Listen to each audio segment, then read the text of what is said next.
So I'm just a simple poet and an activist that I sort of accidentally got into parliament in the wake of the big crisis in Iceland. I really believe that we need to understand things from the inside, but I never imagined myself going inside parliament. I just so totally loathed politicians.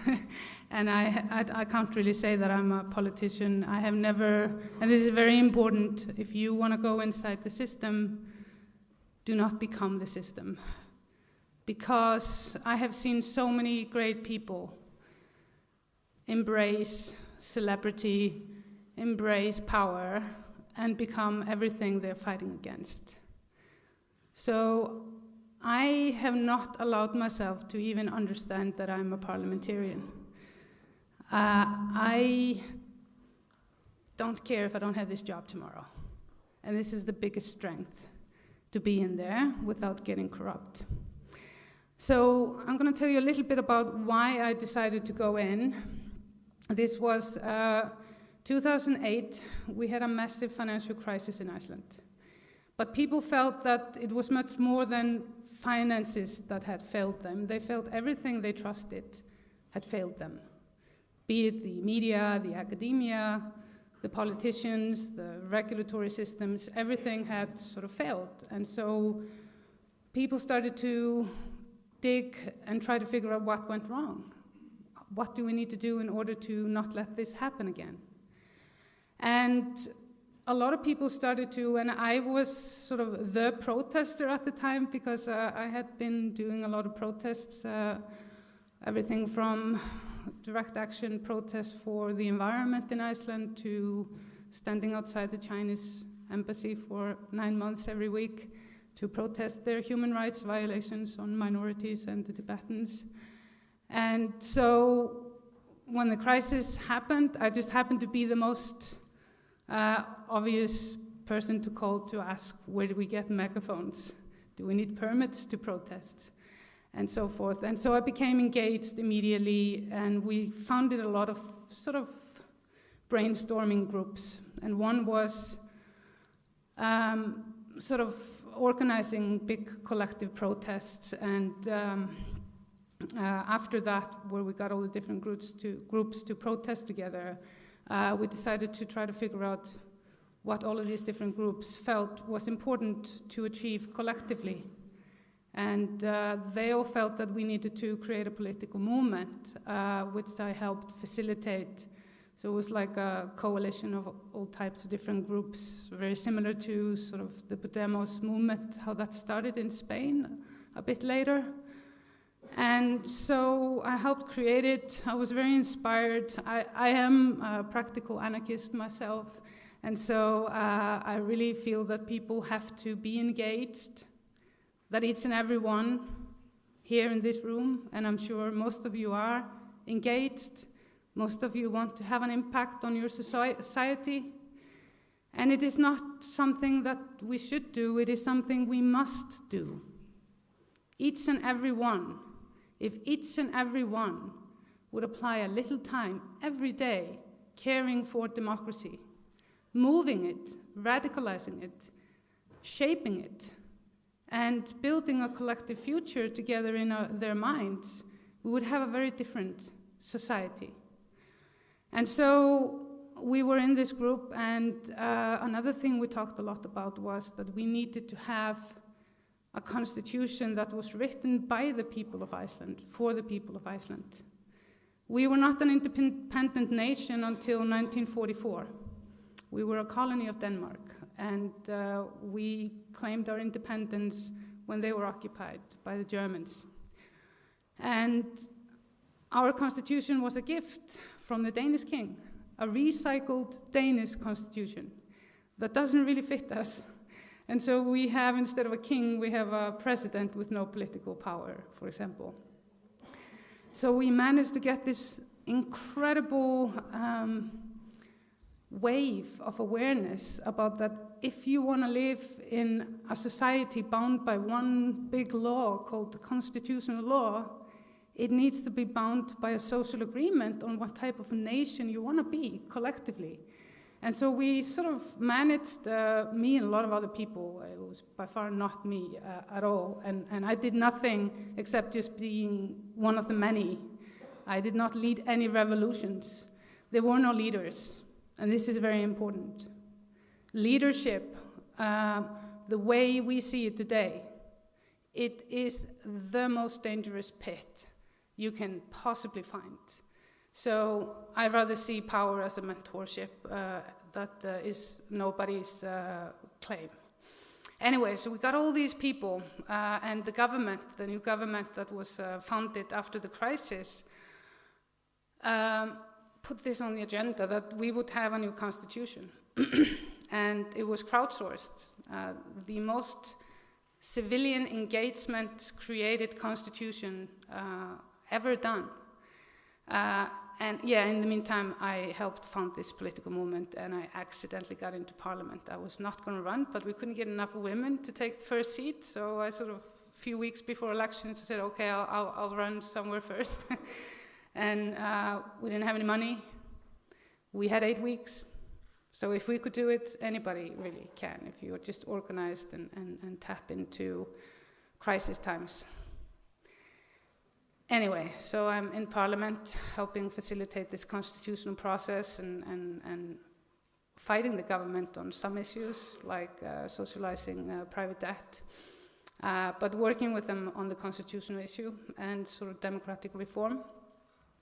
And I realized I saw all these new people inside Parliament. It was a different form of governance. We had conservative control for a long time. We had now the first pure left-wing government, and they all became the same. And so it led me to understand and recognize that in order to really change things on a civilian and political level, you have to change the system. And so how do we do that? Now, I have no idea. So I want you to think about it. How do we change the systems? One thing that I highly recommend is more direct democracy. And so how do you do that? I mean, we might have all these civilian platforms of direct democracy, and I've seen these platforms emerge all over the world since 2008.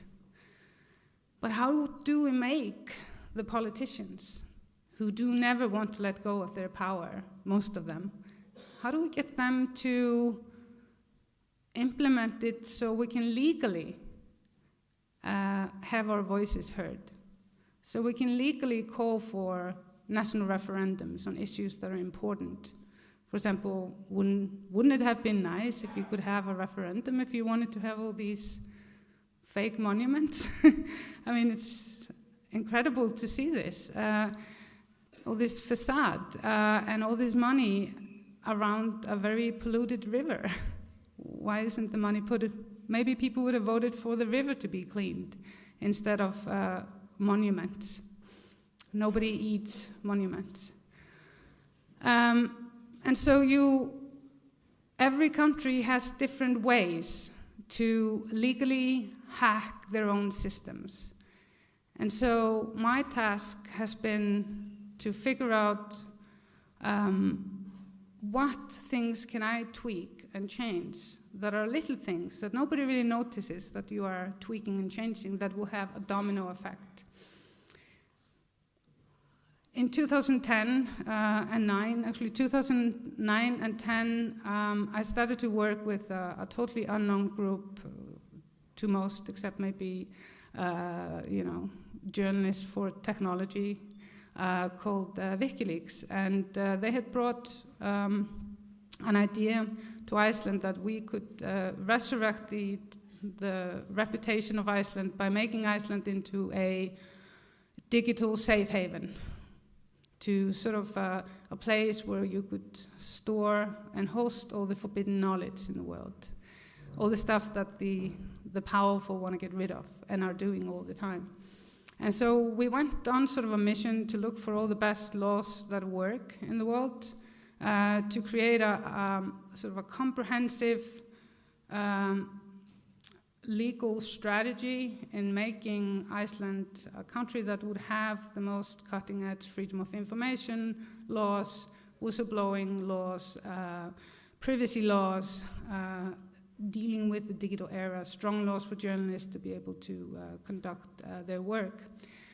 And because everything, like in 2010, everybody was still sort of not knowing where to stand with anything. It was very popular to talk about transparency and so forth. I managed to get a resolution that I collaborated with Vikilix and various other organizations and journalists, investigative journalists, through the parliament, and most of the laws have actually been written, but they are, for some reason, they're stuck in the ministry that was in charge of writing these laws.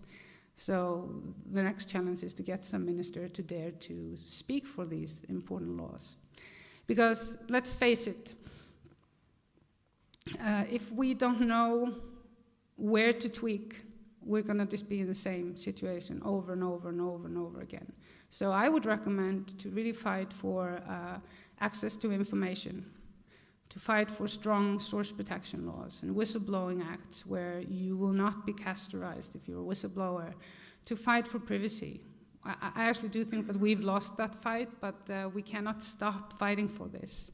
None of the rights that we've achieved, none of the rights, not one of them, did not come from big fight.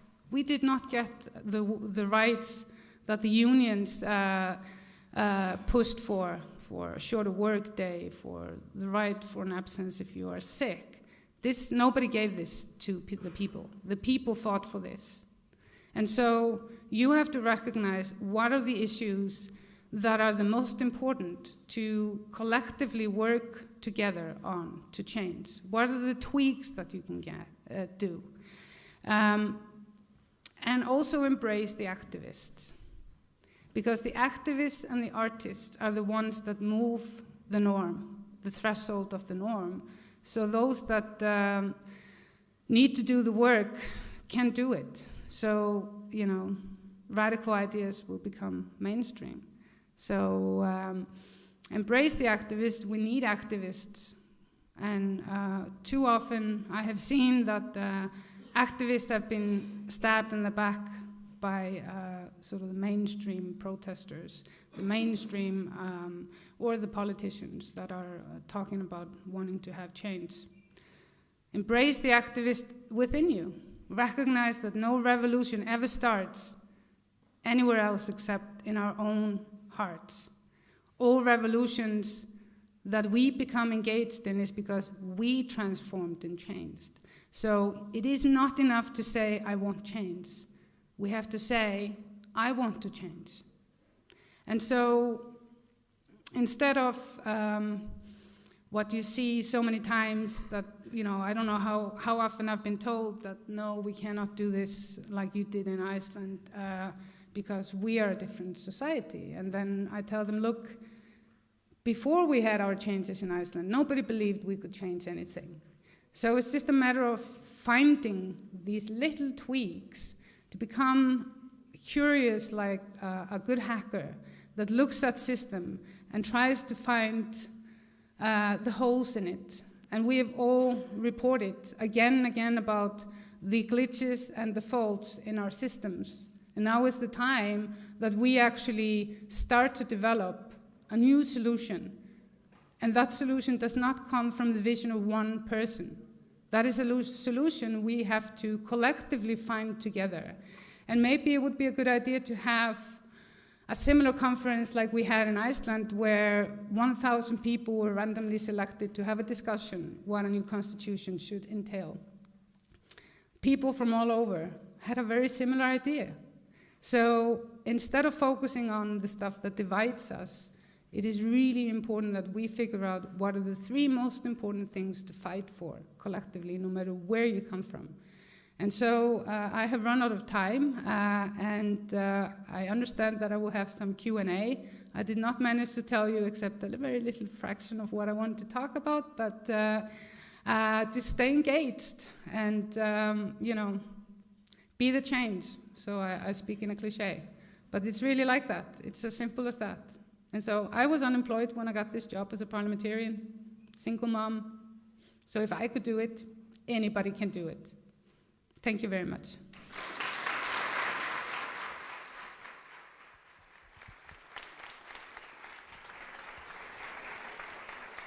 You can stay on the stage, just for the questions and answers part. Дечки, дали имате некои прашања, може би? Ако немате, ви имам јас, уживајте. I have a question for you. Can I ask you first? While you were a part of the Vikilix team, since you answered all of my other questions, how did you decide, and now that you're fighting for freeing the information in this digital era, how did you decide which informations were more important? Was it the time you acquired the information, or maybe its relevance to the audience? Well, I was not the person at Vikilix that decided what to release and what not to release. Julian Assange has always been Vikilix. So I just got to be an active volunteer. I did help co-produce Collateral Murder, the video. Have you seen the video Collateral Murder? How many of you have seen it? It's the video where the US army is killing Reuters photographer in cold blood. And okay, so go and Google, or DuckDuckGo or whatever you use, Collateral Murder. This was the video that really was the beginning of a lot of the social changes. It sparked a lot of protest in many of the countries that fell under the hat of the Arab Spring. So it's sort of like, because the next thing that came from this source that has just been released, Chelsea Manning, was the diplomatic cables and the Afghan warlocks and the Iraq warlocks. And this is the fundamental change, the way a lot of organizations that are fighting for human rights got it, confirmed what they had been trying to say, that this is really how things are. Just like the cable or the leaks you got here, you actually heard the guys say the things that a lot of people speculated about. And so, and I don't think actually when it comes to deciding what to leak and what not to leak, I think it is very dangerous that only one person has that type of power. And that's why when I was working with Vikilix, I really encouraged a different, more horizontal type of decision-making. And it's one of the reasons I left, because there was not an interest for that type of democracy. Thank you.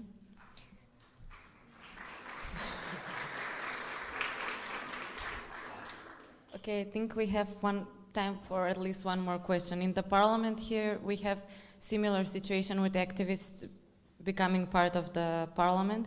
So have you initiated maybe any change, and have you ever come into conflict between being a politician and being an activist? Personally, I've never had a conflict with it, but a lot of people feel that I'm a little bit too much out there, and I don't really care. When I ran this time around, and this will be my last term, I am not going to run again. Nothing will get me to run again, because you should not be in there for too long. So, a lot of people feel that I should be a little bit more, soft or whatever. So I call it my hair blonde. Everybody thinks that I'm a lot softer now. But no, I don't care if people don't like me. I just don't care. So I don't ask people to vote for me. I ask people to vote for the ideas, and that this really should be our guiding light. And if you want to go into politics, make sure to ask a friend who knows who you are to kick you if you start to be too, snobbish or whatever. So, yeah, thanks. Thank you very much.